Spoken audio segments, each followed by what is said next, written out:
अच्छा ये बताओ कि तोर खर्चवा के चलाई? हम अपन खर्चा अपने से चला ले, ठीक हो?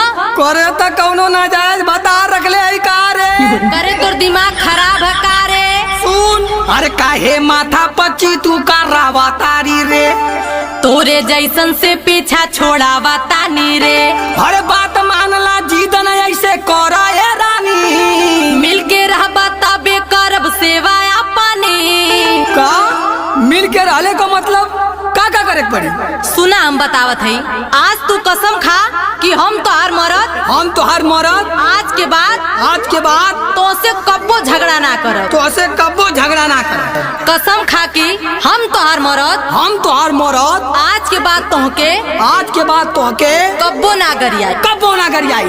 कसम खा कि हमार साया साड़ी कुल कचरबा। नहीं, ई नहीं हो सका। हम मरद हई, मौगा ना